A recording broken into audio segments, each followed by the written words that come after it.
주님의 평화가 함께하기를 축복합니다.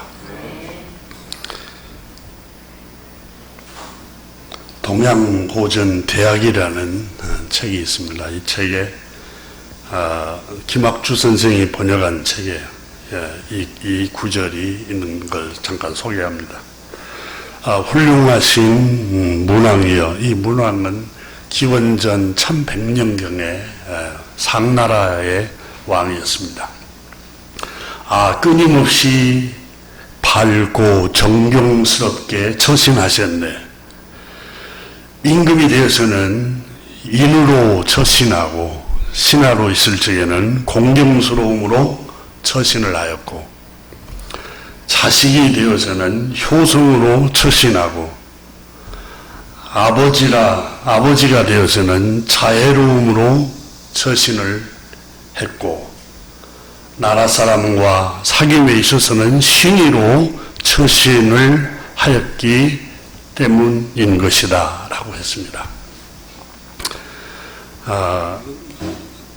이 대학에 있는 책을 이렇게 읽으면서 굉장히 마음에 와닿은 것 중에 하나가 힘 있는 자리에 있는 사람들, 나라의 리더, 또 가정에 있는 가장, 어머니, 또 교회는 종교 지도자들, 이렇게 힘 있고 리더가 되는 사람들, 그 자리에 있는 사람들은 사람을 대할 때 어짐으로 대하라는 겁니다. 어짐으로 처신을 하라. 어짐이라는 말은 사람을 긍휼히 여기고 불쌍히 여기는 사랑의 마음을 가지라고 하는 겁니다. 자기보다 남을 먼저 생각하는 마음을 가지라는 마음입니다. 그러니까 위에 있다고 해서 수직관계로 권위적으로 대하지 말고 어짐으로 불쌍히 여기고 긍휼히 여기는 마음으로 자기보다 상대방을 먼저 배려하는 마음을 가지고 힘 있는 사람이, 높은 위치에 있는 사람이, 권세를 가진 사람이 먼저 상대방을 배려하는 마음으로 처신하라는 겁니다.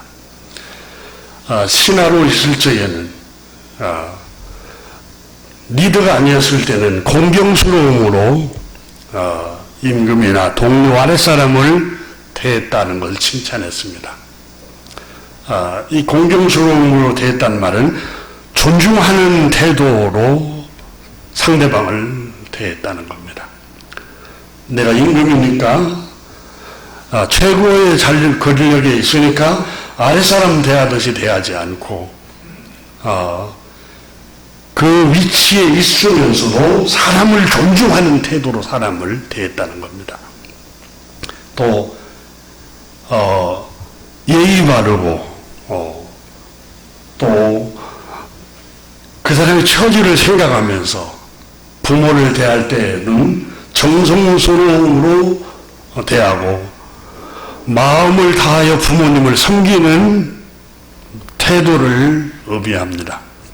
자식을 대할 때는 한없는 자애로움으로 대했다.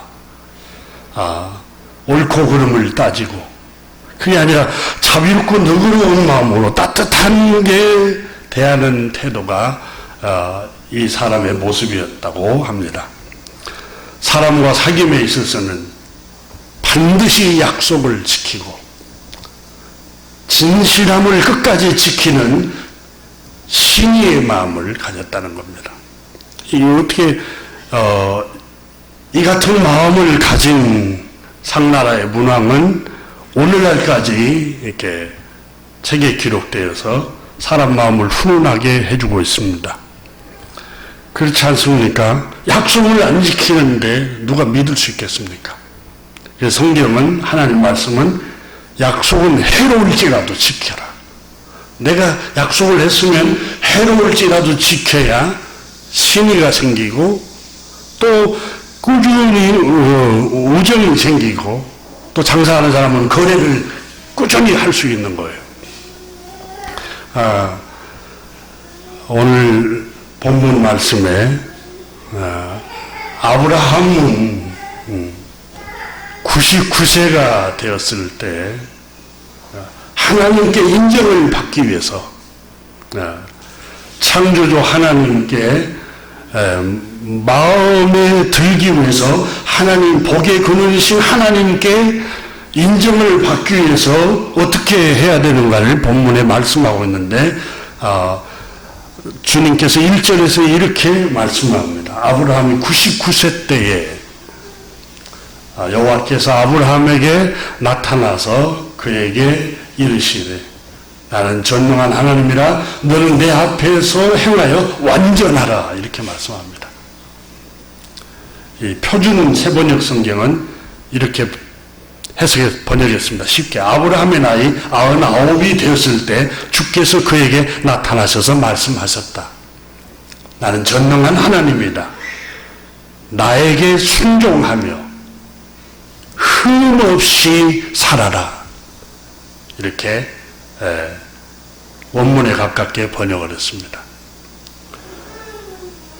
자, 하나님께서는 아브라함에게 강조하고 있는 게 전능한 하나님이라 그리고 완전하라 이 말씀을 정확한 번역은 순종하며 흠없이 살아라 이렇게 말씀을 본문 1절에서 말씀하고 있습니다. 근데 이 17장 1절과 16장 마지막 절 16절하고 시간적인 간격이 어느 정도였는가 하면은 16장 16절에 보면은 하갈이 아브라함에게 이스마엘을 낳을 때 아브라함이 86세였더라. 근데 아브라함에게 하나님이 말씀하실 때는 99세 때입니다. 13년 정도의 시간이 흘렀던 것이 오늘 본문에서 볼 수 있습니다. 자, 오늘 본문 말씀에 보면은 하나님께서 아브라함에게 말씀하고 계시는 강조점이 뭐냐면 내 앞에서 행하라 그리고 완전하라 이렇게 말씀합니다. 이 말씀은 아브라함이 완전치 못했고 하나님 앞에서 살지 않았다는 점을 역으로 강조되고 있는 것을 볼 수 있습니다.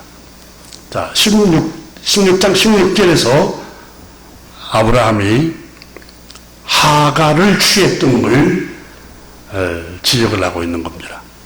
완전히 행하라, 흠없이 행하라, 순종해라 말은 순종하지 않는 삶을 살았다는 점을 역으로 강조하는 것을 볼 수가 있습니다.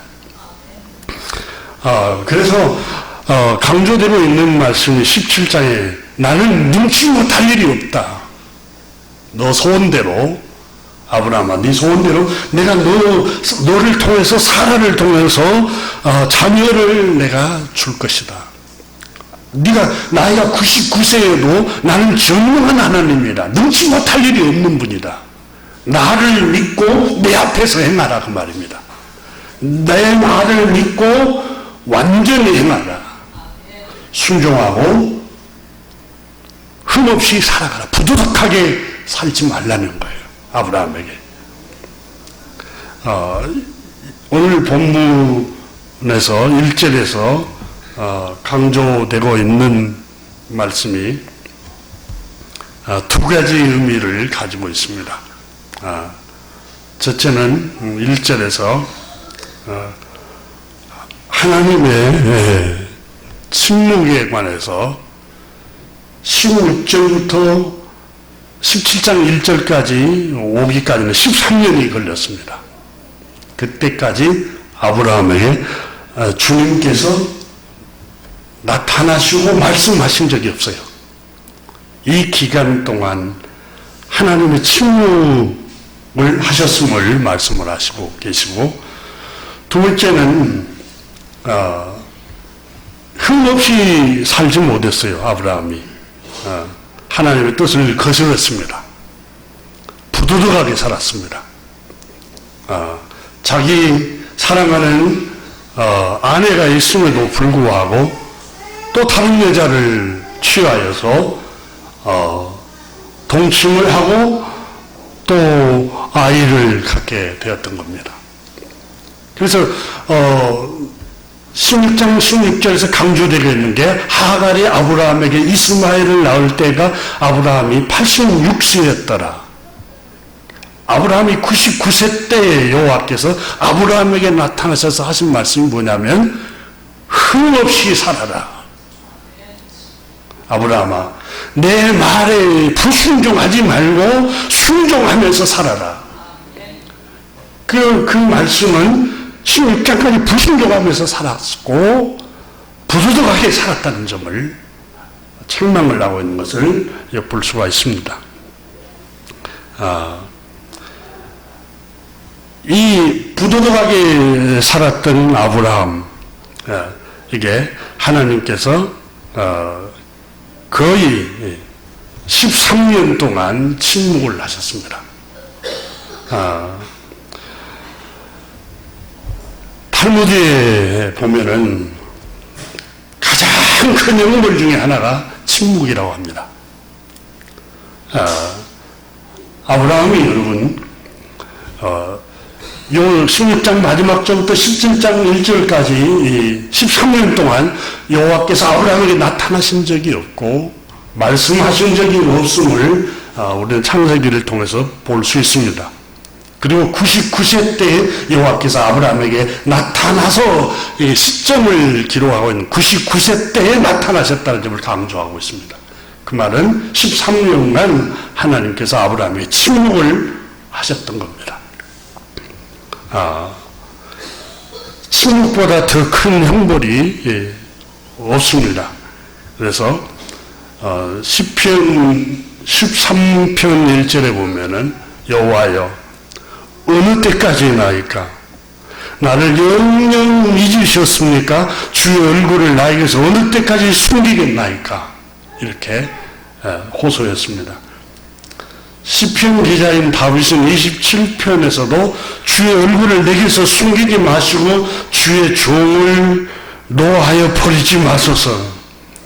주는 나의 도움이 되시오니 나의 구원의 하나님이시오 나를 버리지 마시고 떠나지 마소서. 시편 88편에는 여호와여 어찌하여 나의 영혼을 버리시며 어찌하여 주의 얼굴을 내게서 숨기시나이까.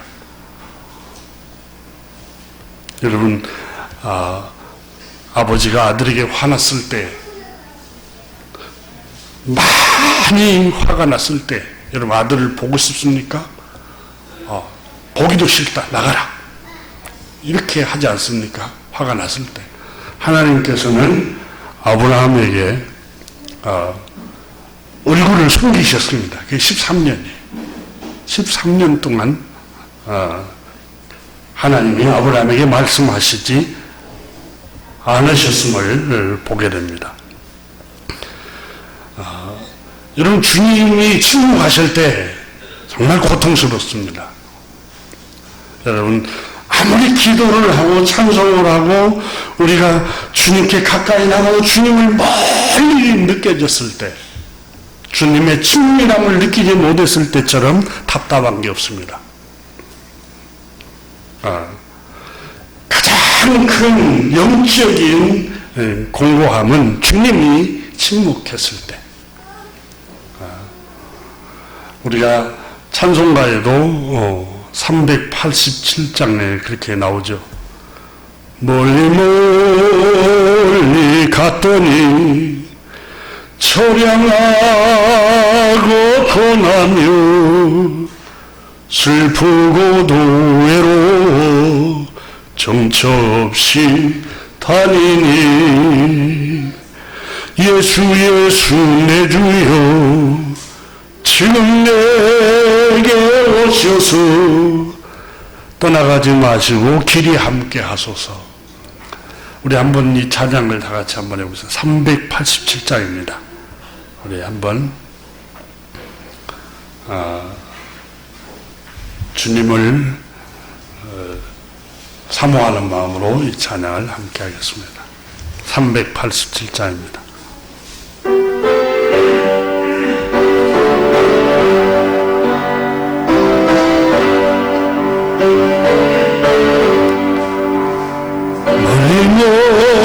멀리 갔더니 처량하고 고나며 슬프고도 외로워 정처없이 다니니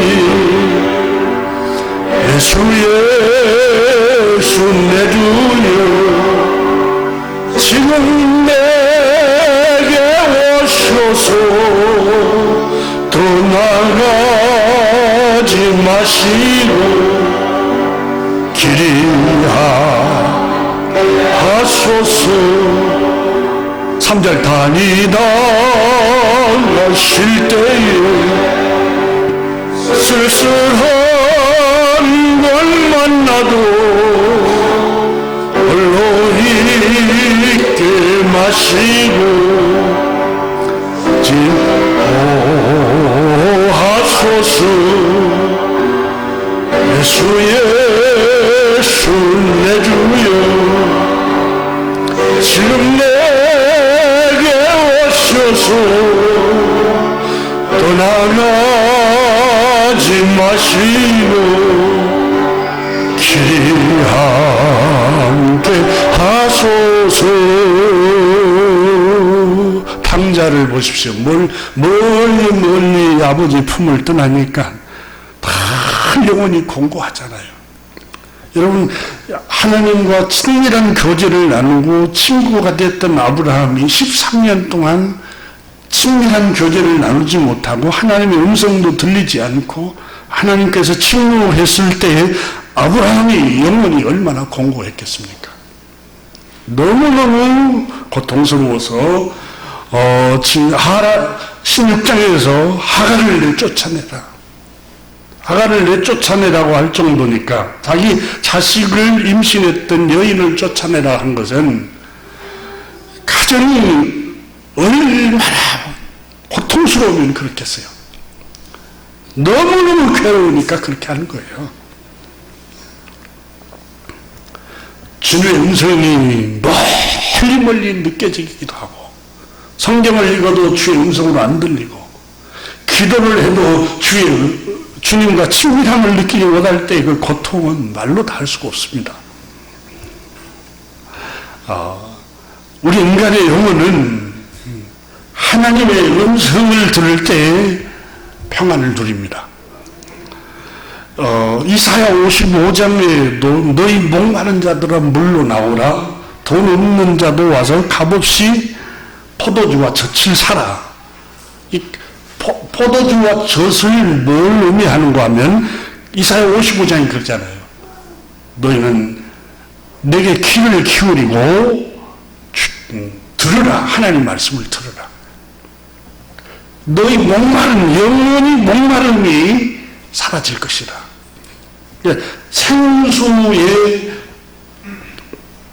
생수가 뭔가 하면 하나님의 말씀이라고 말합니다.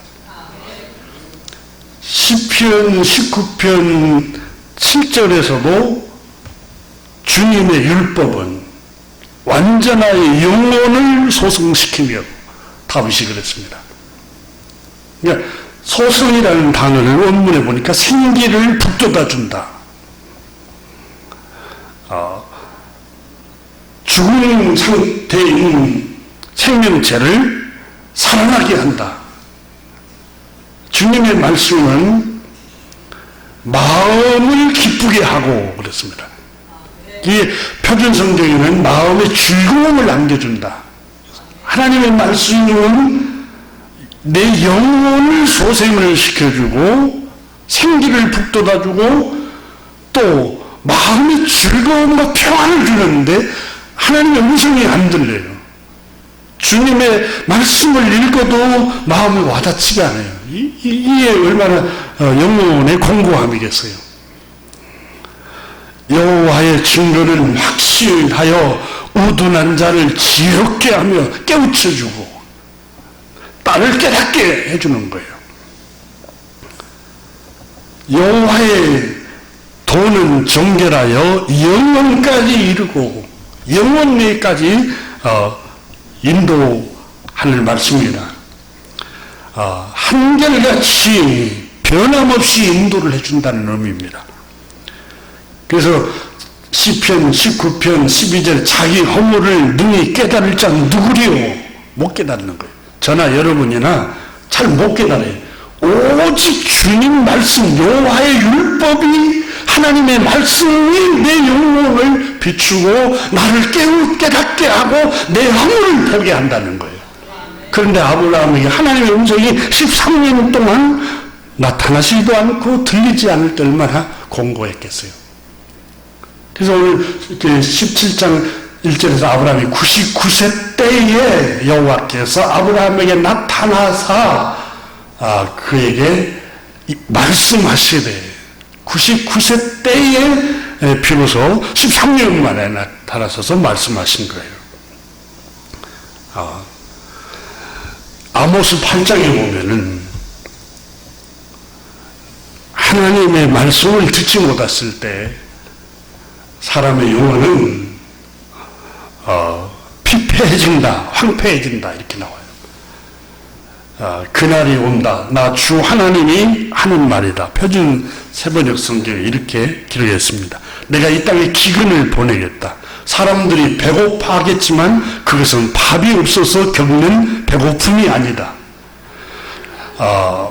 사람들이 목말라 하겠지만 그것은 물이 없어서 겪는 목마름이 아니다. 주의 말씀을 듣지 못해서 사람들이 굶주리고 목말라 한 것이다. 그때는 사람들이 주의 말씀을 찾으려고 이 바다에서 저 바다로 헤매고 북쪽에서 동쪽으로 떠돌아다녀도 그 말씀을 찾지 못할 것이다. 그날에 아름다운 처녀들과 젊은 총각들이 목이 말라서 쓰러질 것이다.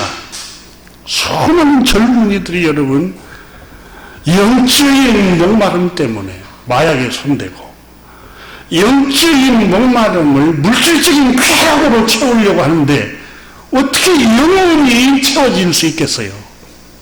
세상적인 부와 인기로 영혼을 채워지겠습니까? 채워지지 않습니다. 영혼 너희 이사야 55장에 너희 목마른 자들아 물로 나오라 그랬습니다. 이 물은 생명수에 그르는 하나님의 율법의 생명의 말씀입니다. 한번 같이 우리 잘 알고 있지만 이사야 55장을 같이 열어보십시오. 내 영혼이 목마를 때마다 내가 갈망해야 될 게 뭔가 답을 해주고 있습니다. 55장 1절부터서 한번 보겠습니다. 3절까지. 오라 너희 목마른 자들아 물로 나오라. 돈 없는 자도 오라. 너희는 와서 삼업 때 돈 없이 값 없이 와서 포도주와 젖을 사라. 너희가 어찌하여 양식이 아닌 것을 위하여 은을 살아주며 배부르게 못할 것을 위하여 수고하느냐. 내게 듣고 들을지라다. 그리하면 너희가 좋은 것을 먹을 것이며 그랬습니다.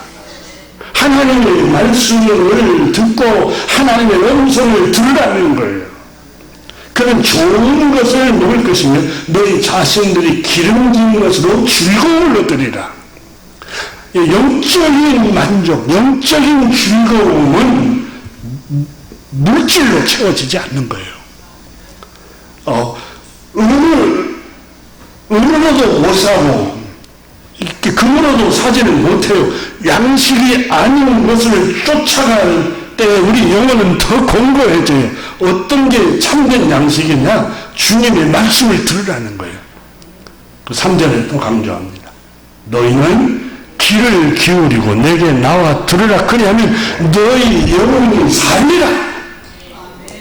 그러니까 하나님의 말씀만이 우리 영혼을 살리는 말씀이에요.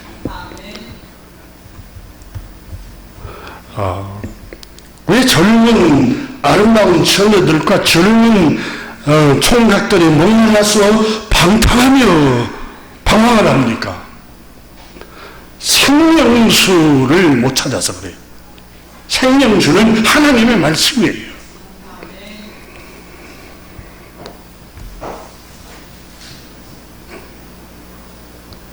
주님의 귀한 말씀은 내 발의 빛이요 목마른 사막 길에서 샘물과 같도다. 굶주린 나의 영혼을 만나로 먹이고 내 갈 길 밝게 비추니 그 말씀 귀하다. 여러분 206장 찬송을 집에서 한번 같이 가족들과 함께 해보십시오. 주님의 귀한 말씀은 내 발의 빛이요 목마른 사막길에서 샘물과 같도다. 주의 말씀 받은 그날 참 기쁘고 복되도다. 이 기쁜 맘 못 이겨서 온 세상에 전하노라. 기쁜 날 주 나의 죄 다 씻은 날. 285장 우리 한번 예배니까 찬양 자체가 예배입니다. 말씀도 듣고 찬양도 하고 285장입니다. 우리가 믿음으로 같이 합시다.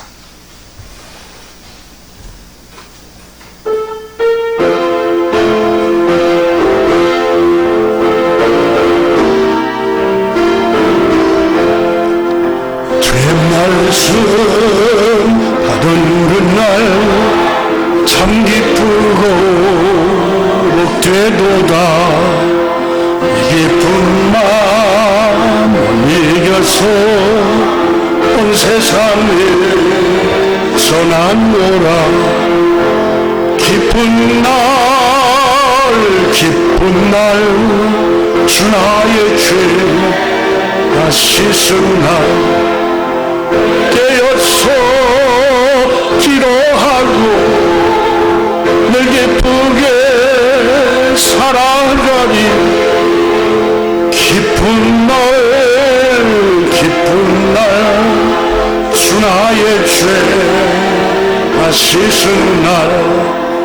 이 좋은 날 내 천한 몸 새 사람이 되었으니 이 몸과 마 다 바쳐서 영광의 주를 섬기니. 기쁜 날 주 나의 기쁜 날 주 나의 죄 다 새 사람 된 그날부터 평안한 늘 있어서 이 복된 마 전하는 일 나의 본분 삼았도다. 기쁜 날 주 나의 죄 씻은 날. 깨어서 기도하고 늘 기쁘게 살아가리. 기쁜 날 주 나의 죄 다 씻은 날. 아멘. 이 창세기는 여러분 16장 16절에서 아브라함의 나이를 기록하고 있고 마지막 절에서 나이를 기록하면서 17장 1절에서도 나이를 기록하고 있습니다. 시점에 대해서 강조를 하고 있다는 점입니다. 이 13년 동안 특히 또 16장 16절에서 아브라함의 부도덕한 생활을 나이를 기록하면서 노출시키고 있습니다. 하갈이 아브라함에게서 이스마엘을 낳은 때에 대해서 이렇게 노출을 시키고 있고 17장 1절에서는 99세 때에 여호와께서 아브라함에게 나타나셔서 말씀하시기를 흠없이 살아라. 완전하게 행하라. 이제는 흠없이 생활해라. 말씀에 순종하는 생활을 해라. 16장에서 나온 것처럼 부도덕하게 살지 말고 이렇게 13년 동안 하나님께서 하나님이 하시는 음성이 들렸어요. 여러분 생각해 보세요. 하나님 말씀은 어디로 들립니까?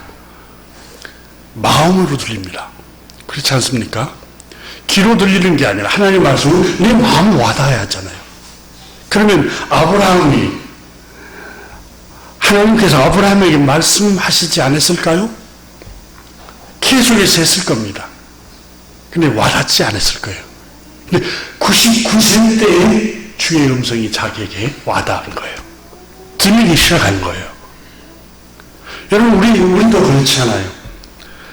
아무리 얘기를 해도 안 들릴 때가 있잖아요.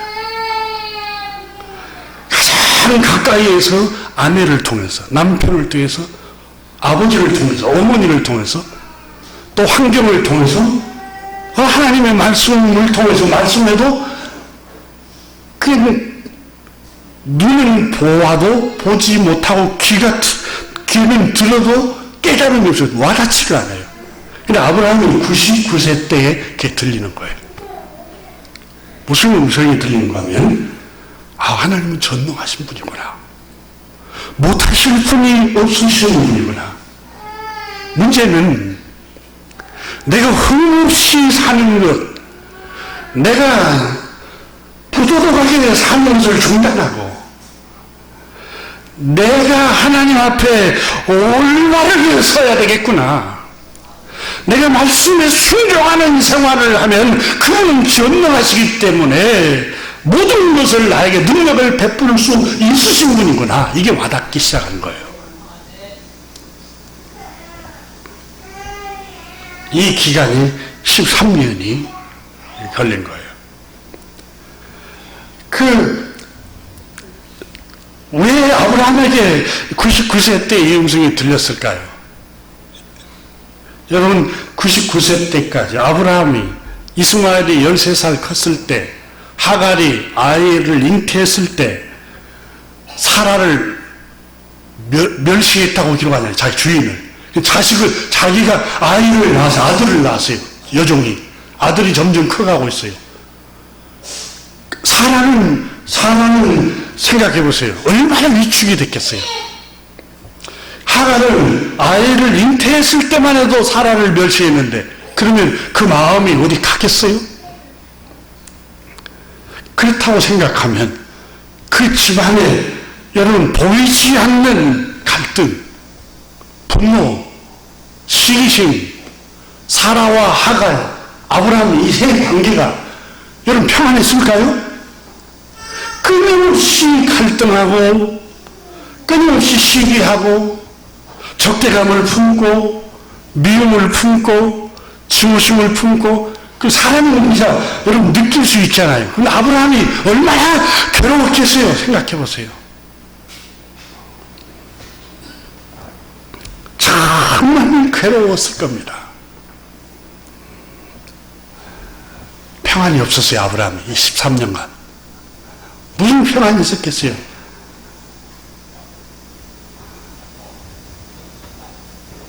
한 번은 우리 한국기행인가요? 그 EBS에서 나오는 걸 보는데 시집을 왔는데 자기 남편의 부인이 있는 거예요. 그 프로를 제가 한번 시청한 적이 있습니다. 깜짝 놀랐어요. 그 둘째 시집을 온 분이 깜짝 놀란 거예요. 그 까닭은 그 시아버지께서 자기 아들을 며느리를 얻었는데 자식을 못 낳으니까 자기 아들 총각이고 속이고 또 두 번째 결혼을 시킨 거예요.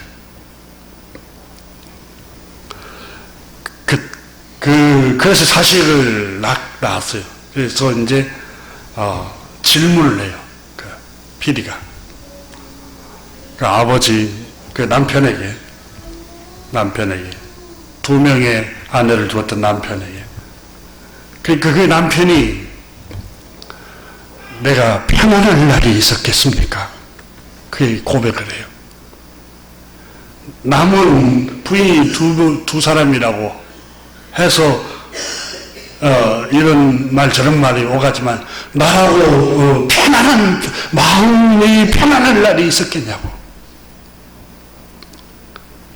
아브라함도 편안할 날이 없었겠죠. 그래서 이사야 3장 11절에는 악인에게는 화가 있으리니, 이 화에 대해서 이사야 48장 22절에는 주님 여호와께서 말씀하시되, 주 하나님께서 말씀하시되 악인에게는 평강이 없다 하셨느니라.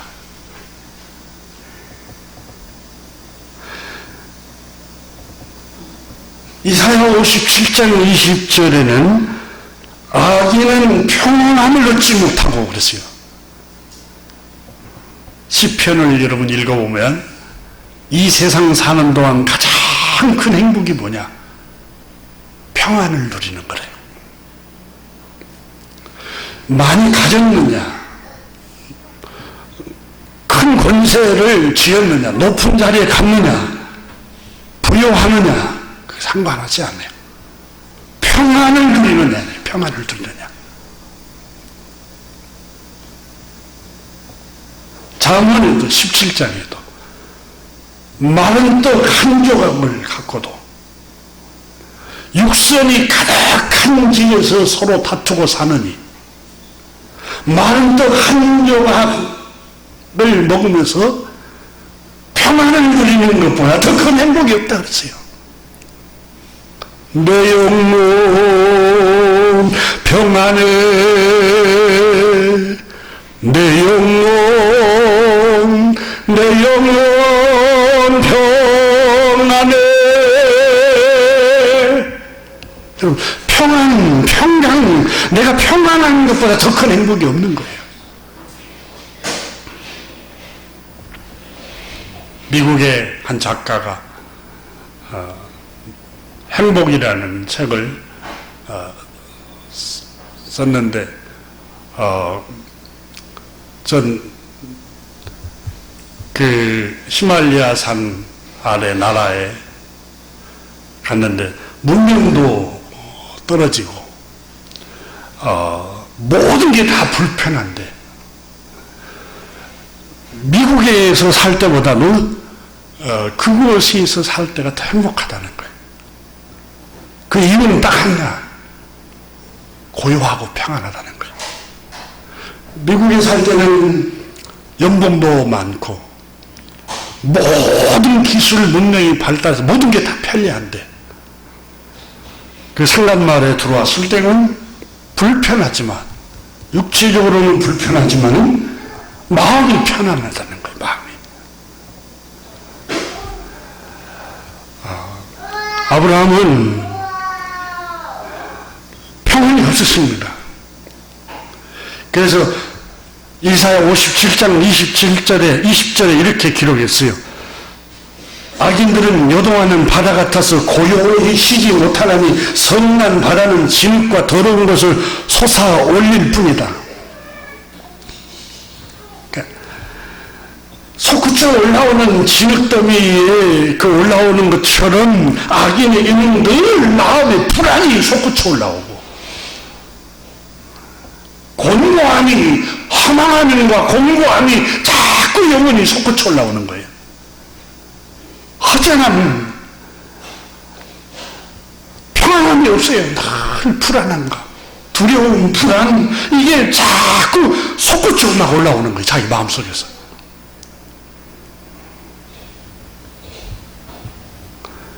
이 악인은 요동하는 바다와 같다. 여기서 솟구치는 바다 물과 같다. 이 솟구친다는 어휘를 가라쉬라는 히브리 단어를 썼는데 괴롭히다.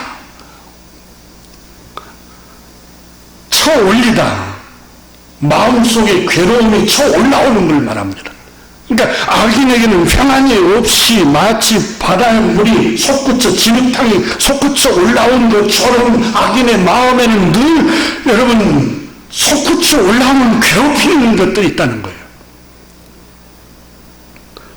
마음속에 괴로움과 불안과 두려움이 자꾸 솟구쳐 올라오는 거예요.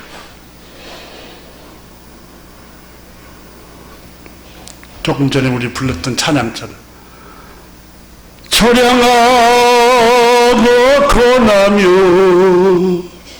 슬프고도 외로워 정처 없이 다니니 자꾸 마음이 이렇게 공고한 거예요. 왜 그래요? 악인에게는 하나님이 주신 형벌이라는 거예요. 그게 아브라함이 그런 세월을 10년이 넘도록 계속 갈등하고 괴로워한 거예요. 바닷물이 조그만 바람에도 출렁이듯이 악인에게는 고요함이 없다 그랬어요. 선한 바다와 같이 두려움이 솟구쳐 올라오고 불안이 막 밀려 올라오고 갈등이 올라오고 괜히 분노가 막 올라오고 화만 막 올라오고 원망과 불평이 막 올라오고 이사야 57장 21절에 내 하나님 말씀에 악인에게는 평강이 없다 하셨느니라. 말씀에 불순종하고 부도덕하게 살면은 평안이 없습니다. 평안이. 여러분 그걸 진정이 안 되니까 그 마약 주사를 맞는 사람도 있잖아요. 진정제. 얼마나 불쌍한 모습들입니까? 악을 행한 아브라함의 가정에는 평안이 없었습니다. 가장 큰 행복이 평안인데 아브라함이 평안을 잃어버렸어요. 왜 그렇습니까? 말씀에 순종하지 않고 부도덕한 삶을 살았기 때문에 그렇습니다. 뭐 부도덕하게 살면 천국을 못 가, 지옥 가 그런 게 아니라 부도덕하게 살면 평안이 없어요. 이 땅에서. 이 세상 살아가는 동안. 좀 정직하고 험이 없이 살면 당당하잖아요. 마음도 편하잖아요. 평안하잖아요.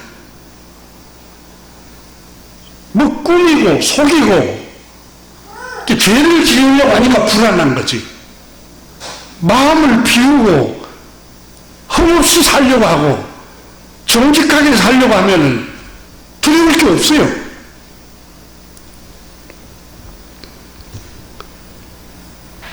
시편 1편에 악인은 평안이 없다고 이사야서에 말씀하였는데 악인이 누굽니까? 시편 1편에 주님의 말씀을 떠난 사람을 말해요.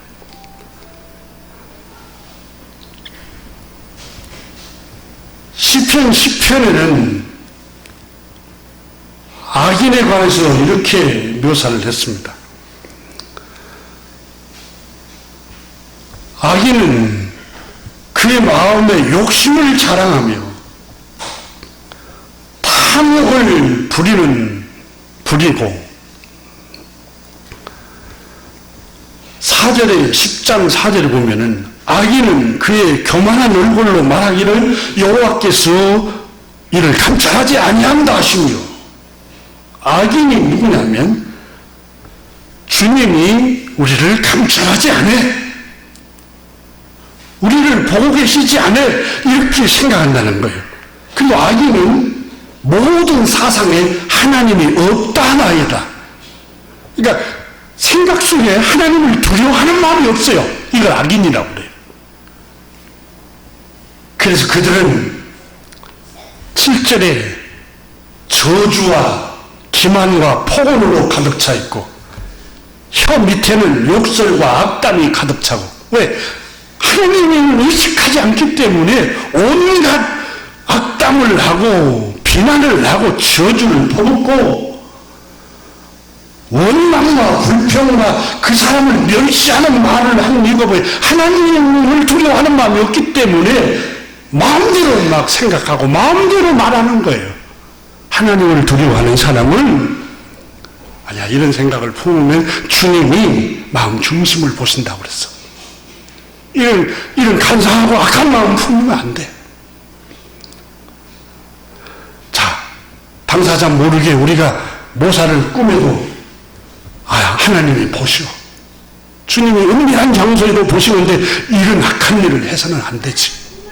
그러니까 주님을 두려워하고 주님을 말씀을 두려워하는 사람, 그 사상에 하나님을 두려워하는 마음이 있는 사람은 여러분 마음으로도 죄를 짓지 않으려고 하고 입으로도 다른 사람에 대해서 헐뜯고 저주하고 멸시하는 말을 하려고 하지 않아요. 왜? 주님을 두려워하기 때문에. 근데 악인들은 그렇지 않다는 거예요. 자유롭게 살아가요. 자기 욕정대로 살아가요. 자기 분노와 자기 감정과 자기 욕심대로 그냥 살아가요. 생각하고 말해요. 근데 평안이 없어요. 하나님께서는 이런 사람들에게 평안을 주시지 않는다고 말씀합니다. 아브라함도 이렇게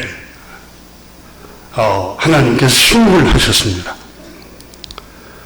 그러나 주님께서는 또 오늘 17장 1절에서 자비가 끝이 없으신 하나님이심을 선포하고 있는 내용이 들어있습니다. 보십시오. 부도덕한 사람 아브라함, 아내를 나누고 다른 여자를 동침을 하고 자식을 가졌어요. 하나님 말씀에 불순종한 이 아브라함. 이 아브라함에게 17장 보십시오. 99세 때 여호와께서 아브라함에게 나타나셔서 이렇게 말씀을 하고 있는 것을 볼 수가 있습니다.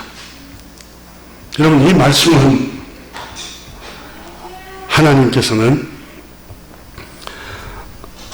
자비가 끝이 없으신 하나님을 선포합니다. 아브라함이 부도덕한데도 찾아오셨습니다. 말씀에 불순종을 했는데도 버리지 않으셨습니다. 그리고 또 다시 찾아오셔서 말씀하십니다. 아브라함아, 이제부터라도 완전해라. 이제부터라도 말씀에 순종하고 흠없이 살아라.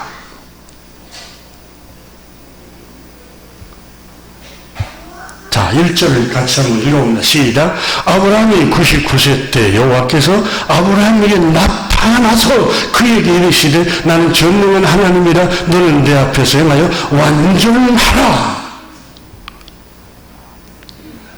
이게 끝없는 하나님의 자비이십니다.